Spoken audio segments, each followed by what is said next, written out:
وذکر بھی یعنی بالقرآن ہے، اور آپ قرآن کریم کے ذریعے لوگوں کو درس سنائیے، نصیحت کیجیے، ذکر نصیحت سنائیے قرآن کریم کے ذریعے۔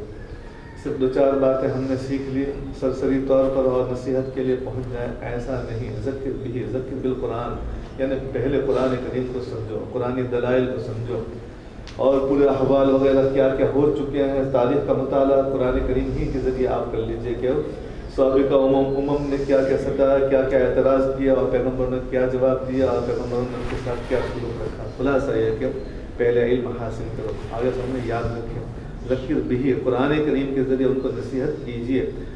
علم ایک آدمی نے حاصل نہیں کیا اور نصیحت کرنے بیٹھ گیا تو یہ تو ایسا ہی ہے جیسے ایک لطیفہ شاید آپ لوگوں نے سن رکھا ہوگا کہ ایک آدمی بیچارہ جاہل تھا، مسلمان ہے، بہت جاہل، ذرا بھی پڑھا لکھا نہیں ہے، مگر ہے پکا مسلمان۔ اس کے ہاتھ میں کافر آدمی چڑھ گیا، اس کے ساتھ لڑنے لگا، اس کو کہنے لگا کلمہ پڑھو، مسلمان ہو جاؤ۔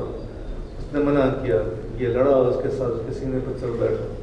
مسلمان آدمی وہ دبا ہوا ہے، کافر ہے، اس نے کہا اچھا چلو مجھے چھوڑ دو، میں کلمہ پڑھ لیتا ہوں، مجھے بس بتاؤ کہ کیا پڑھوں۔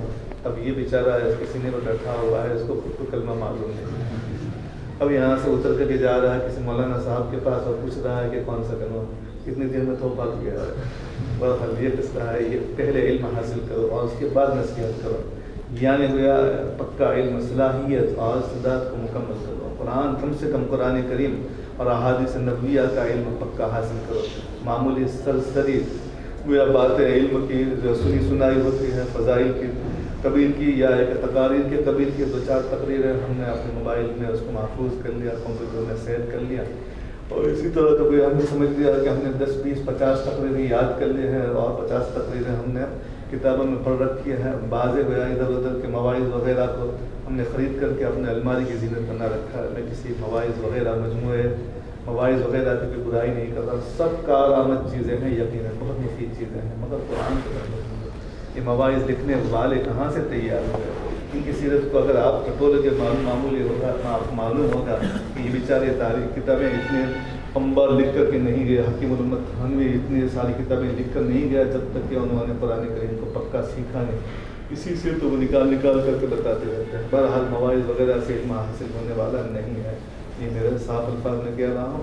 قرآن سے رشتہ جو ادھر ادھر کی بہت ساری کتابیں، غیر ضروری کتابوں کا ہم مطالعہ کرتے ہیں، اس میں بھی ترتیب جمانا ضروری ہے۔ بہت سارے کام ہم انجام دیتے ہیں دن میں، اگر صبح اٹھے اور ہمارے ذہن میں 10 کام ہیں، یقیناً کیف متفق آپ کوئی کام نہیں کریں گے۔ ہر سمجھدار آدمی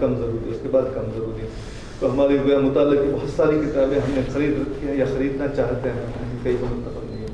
پہلے قرآن اور قرآن سے متعلق جو گیا کتابیں ہیں اس کو پہلے خریدو، اس کو پڑھو، اس کا مطالعہ رکھو، اس کو سمجھو، قرآن کیا کہنا چاہتا ہے، قرآن کا لے کر کے آنے والا پیغمبر کیا کہنا چاہتا ہے، حدیث کا علم گہرا حاصل کرو، اس کے بعد پھر ذکر بھی، اسی کے ذریعے قرآن کریم کو سمجھاؤ لوگوں کو۔